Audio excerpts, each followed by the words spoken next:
অনেক দিনের ইচ্ছা ছিল জীবনে একবার হলেও বৃন্দাবনে আসবো। ওই যে সব কিছু তো আর মুখে বললেই হয় না, ভগবানের টান। ভগবান সত্যি সত্যি দেখো আমাকে টানিয়ে নিল। আর আমি এই যে চলে এলাম, এত সুন্দর একটা জায়গা এসে দেখতে পেলাম, বৃন্দাবনের প্রেম মন্দির। হ্যালো বন্ধুরা, গুড মর্নিং। আজকে সকাল সকাল রেডি হয়ে গেছি, এখন বাজে সকাল 8টা। আর এখন আমরা দিল্লিতে চলে এসেছি। তো আজকে যাব বৃন্দাবন প্রেম মন্দির। তো তোমরা এখন থেকে ব্লগটা শুরু করলাম, তোমরা দেখতে থাকো। আর তোমাদের সঙ্গে ভিডিও শেয়ার করবো অবশ্যই। তো চলো তোমরা দেখতে থাকো। এই যে রেডি হয়ে গেছি দেখো এখানে। তো সবাই যাচ্ছি, চলো। আমার বড় মেয়ে রেডি, ওইখানে আমার ছোট মেয়ে রেডি, বড় মশাই রেডি। এখনো গাড়ি আসেনি। এই দাদা ভাইয়ের বাড়িতেই আছি, মানে বড় মশাইয়ের যে মালিক দাদা ভাই, তো দাদার বাড়ি এখানে দিল্লিতে আছে, তার ফ্ল্যাটেই আছি। আর তার গাড়িতে করেই যাব। এখনো গাড়িওয়ালা আসেনি, গাড়িওয়ালা আসলেই আমরা রেডি হব। ঠিক আছে, তোমরা দেখতে থাকো ভিডিওটা, অবশ্যই তোমাদের ভালো লাগবে।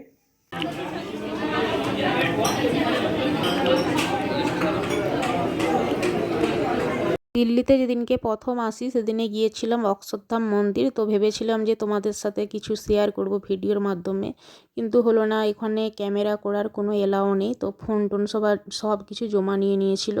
তো সেই জন্য আর করতে পারলাম না। তো আজকে যাচ্ছি বৃন্দাবন, যদি কিছু শেয়ার করতে পারি তোমাদের সঙ্গে। তো এই তো ফার্স্ট টাইম যাচ্ছি, জানি না কী হবে।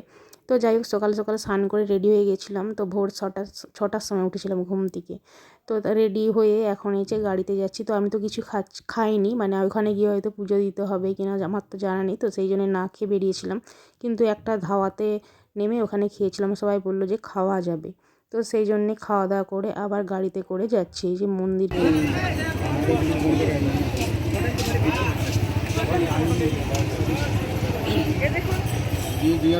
তো ফার্স্ট টাইম একটা মন্দিরে নেমেছিলাম। আমি তো ভেবেছিলাম বৃন্দাবনে মানে এক জায়গায় হয়তো সমস্ত কিছু দেখার আছে, কিন্তু না। এক জায়গা থেকে অন্য অন্য জায়গায় নেমে, মানে 3-4 কিলোমিটার হবে এরকম দূরত্ব আছে। তো সব জায়গায় দেখার সমস্ত কিছু আছে। তো এক জায়গায় নামলাম, ওখানে ফোন জমা নিয়ে নিয়েছিল, মানে মন্দিরে কিছু করা যাবে না।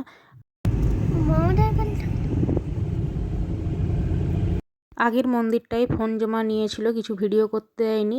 বাট মন্দিরটাও বন্ধ ছিল, আমরা আসল ঠাকুরটা দর্শন করতে পারিনি। অনেকটা লেট করতে হবে, 1 ঘন্টার মতো।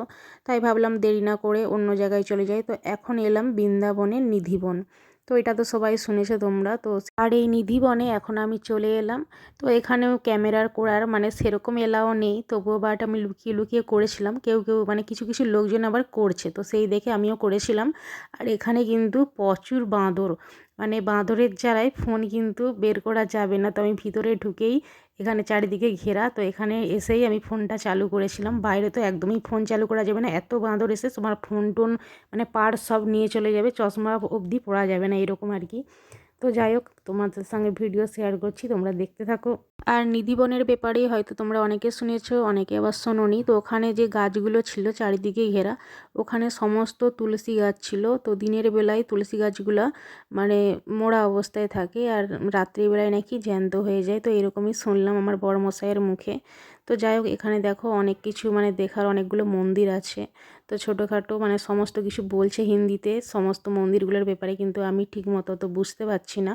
তো যাই হোক, নিধিবন থেকে ঘুরে আমি চলে এলাম। এখানে দেখো, এখানে এই যে জাহাজ আছে, এখানে সমস্ত কিছু জাহাজগুলো কিন্তু খুব সুন্দরভাবে ফুল দিয়ে সাজানো। তো বড়মশাই বলছে চলো তোমাদেরকে চাপাই, ওই জাহাজটার মধ্যে চাপিয়ে ঘুরাই। তো এখানে একটা দেখার জিনিস আছে, এই নদীটা থেকে কালিয়া নাগ উঠেছিল। তো এই জন্যে এই নদীটার চারপাশটা সবাই মানুষজন ঘুরে দেখে। তো যাই হোক, সেই জন্য আমরাও বোটে চেপেছিলাম। আর এখানে বোটে চাপার জন্য মাথা পিছু নিয়েছিল 50 টাকা করে। আর নদীটা এই যে চারিদিকটা ঘুরিয়ে একটু দেখাবে। আর জাহাজগুলো কিন্তু খুব সুন্দর ছিল, ফুল দিয়ে একদম সাজানো। আর নিধিবনের ব্যাপারে তোমাদেরকে যে বললাম, তুলসী গাছগুলো দিনের বেলায় মোড়া থাকে, রাত্রেবেলায় কিন্তু জ্যান্ত হয়ে যায়। তো জ্যান্ত তুলসী গাছ হয়ে যায়। আর ওখানে রাধা কৃষ্ণ কিন্তু রাত্রেবেলায় প্রত্যেক দিন নৃত্য করে। তো এতদূর আমি কিন্তু শুনেছি, মানে যতটা শুনেছি ততটা তোমাদেরকে শেয়ার করলাম। তো যাই হোক, এখানে আমরা এসেছিলাম 4 জন, আর ছিল এটা আমার ভাসুরের ছেলে আর আমাদের ড্রাইভার, মানে প্রাইভেট কারে করে এসেছিলাম। আর ছিল আমার দাদা বৌদি, মানে দাদা আমার মাসির ছেলে বৌমা ভাইঝি। তো ওরা সবাই এসেছিলো, ওরা দিল্লিতেই থাকে। তো একসাথেই ঘুরতে এলাম, সবাই মোট 9 জন এসেছিলাম। আর প্রাইভেট কারে করে তো এসেছিলাম, কিন্তু ওই যে তীর্থস্থানটা ঘুরতে হয়, তো সমস্ত জায়গা কিন্তু আলাদা আলাদা, মানে 4 থেকে 5 কিলোমিটার দূরে দূরে। আর সমস্ত জায়গা টোটোতে করে যেতে হবে। তো টোটো ভাড়া করে করে সমস্ত জায়গা আমরা গিয়েছিলাম, সমস্ত দেখার জিনিসগুলো।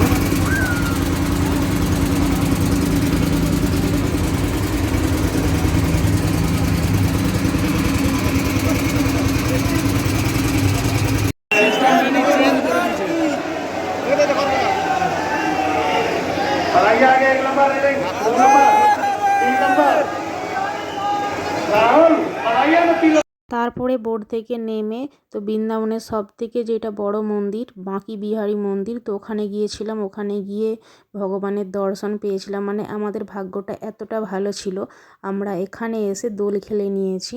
তো দেশে তো যেতে পারিনি দোলের দিন, কিন্তু আগের দিন আমরা বৃন্দাবনে দোল খেলেছি, মানে ভগবানের কাছে যে ওই যে সবাই মিলে রং খেলছে ওই রং এসে আমাদের গায়ে পড়েছিল, আর খুবই ভালো লেগেছিল।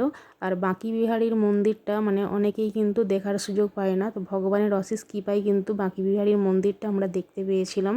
আর প্রচণ্ড ভিড় ওখানে, তো ওখানে কিন্তু দালাল ধরে গিয়েছিলাম তবেই আমরা দেখতে পেয়েছিলাম।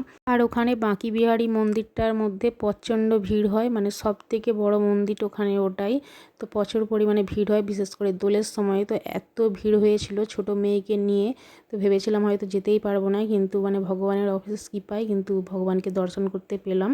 তো যাই হোক, এখন চলে এলাম বৃন্দাবনের সেই প্রেম মন্দির। তো বড়মশাই আমাকে অনেক দিন ধরে বলেছিল যে একবার তোমাকে দিল্লি থেকে ঘুরে নিয়ে আসবো।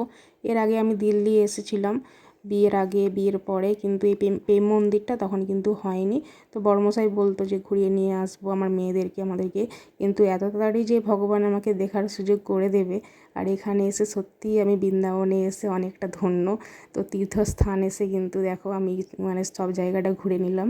আর এই যে দেখো এই মন্দিরটা দেখলেই কিন্তু একদম মন প্রাণ জুড়িয়ে যায়। তো এর আগে সোনার তাল গাছ ছিল এক জায়গায়, আরও অন্য অন্য জিনিস ছিল, মানে অনেকটা জায়গা অনেক মন্দির ঘোরার আছে, কিন্তু আমি একদিনে ঘুরতে পারিনি। আর একদিনে কখনো বৃন্দাবন ঘোরা যায় না।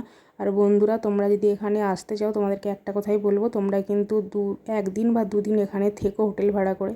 একদিনে এত জায়গা ঘোরা যায় না, তো একদিনে আমরা এসছিলাম। পুরোপুরি তো ঘুরতে পারিনি, কিন্তু পা হাত এত ব্যথা হয়ে গিয়েছিলো আর হাঁটতেও পারিনি, তো একদিনের মধ্যে ঘুরেছিলাম। আর এত সুন্দর এই জায়গাটা দেখে তো আমার লাস্টে এসছিলাম, তো এত ভালো লেগেছিলো, মানে এখান থেকে যেতে ইচ্ছে করছিল না, কিন্তু কিছু করার নেই, একদিন ঘুরেই আমরা চলে এসেছিলাম। এখানে ভগবানের শ্রীকৃষ্ণের রাধাকৃষ্ণের সমস্ত যে লীলা করেছিল সেই সব এখানে তুলে ধরা হয়েছে। রাত্রে আসার পরে শুধু রাত্রের দৃশ্যটাই দেখলাম, দিনের দৃশ্য দেখতে পেলাম না। তো দিনের বেলায় থাকলে কিন্তু ভালো হতো, একটা যদি রাত থাকতাম বড়মশাই বলেছিল, কিন্তু আমি থাকা হয়নি। তো থাকলে আরও কিছু দেখতে পেতাম।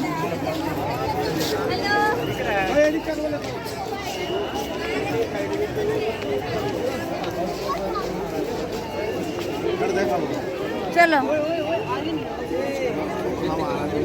সকাল থেকে ঘুরে ঘুরে চারিদিকটা ঘুরে মানে চারপাশ ঘুরে নিয়েছি, আর এখানে এলাম, মানে 6 ঘন্টা হেঁটেছি সকাল থেকে। আর তারপরে দেখো মুখের অবস্থা, মুখ হাত পার অবস্থা একদম মুখটুক কালো পড়ে, সবাই একদম অবস্থা খারাপ, মানে হাঁটতে আর কেউ পাচ্ছিল না, সবাই এত পা হাত ব্যথা হয়ে গিয়েছিলো। কিন্তু বাইরের দৃশ্যটা তো দেখলাম, আর এখন গিয়ে ভিতরের দৃশ্যটা দেখব। তো কেউ তো যেতে চাইছিল না, আমার মেয়েরা বলো আর দাদা বৌদি বলো, তো ভাবলাম আমি বললাম যে আমি যাব, কেউ যাক আর নাই যাক, জীবনে হয়তো আর কোনো দিন আসতে পারি আর নাই পারি, তো ভিতরটা তো আমি দেখবই, সেই জন্য যে ভিতরে চলে এলাম। দেখো কত সুন্দর লাইটের কাজ করা, তো চারিপাশটা মন্দিরটা খুব সুন্দর দেখার মতো জিনিস। তো এই দৃশ্য কি মিস করা যায়, তাই চলে এলাম ভিতরে। আর এখানে যেহেতু গান চলছে তাই আমি মানে অরিজিনাল সাউন্ডটা ব্যবহার করতে পারলাম না, তাই নিজের ভয়েসটাই দিলাম। আর এই যে বড়মশাই এসছে, আমি এসছি, 2 মেয়েদেরকে নিয়ে এলাম। আর মেয়েরা বলল ঠিক আছে চলো যাব। তো নিচেটা দেখলাম চারিপাশটা ঘুরে ঘুরে, আর এখানে যে রাধাকৃষ্ণই আছে ভিতরে। আর উপরটা দেখতে পেলাম না, ওই যে পাহাড় ব্যথা আর তারপরে এত ভিড় উপরে, সেই জন্য আর কেউ উপরে উঠতে চাইছিল না। আর এখন দেখো তো মন্দির থেকে বাইরে বেরিয়ে চলে এলাম, চারিপাশটা এই যে এখন আবার লাইটটা নিভে গেছে, সেই জন্য মন্দিরটা সাদা লাগছে। এই যে লাইট জ্বলছে, নিভছে, অনেক রকম কালার হচ্ছে। আর এখন এই যে চলে যাব বাড়ি, সবাই হেভি ক্লান্ত হয়ে গেছে, মানে প্রচণ্ড ক্লান্ত, আর পারছি না হাঁটতে। তো বন্ধুরা, তোমাদের ভিডিওটা কেমন লাগলো অবশ্যই কিন্তু কমেন্ট করে জানিও। আর এখন চলে যাচ্ছি বাড়ি, আজকের মতো টাটা। এই ভিডিওটা এই পর্যন্তই, সবাইকে টাটা।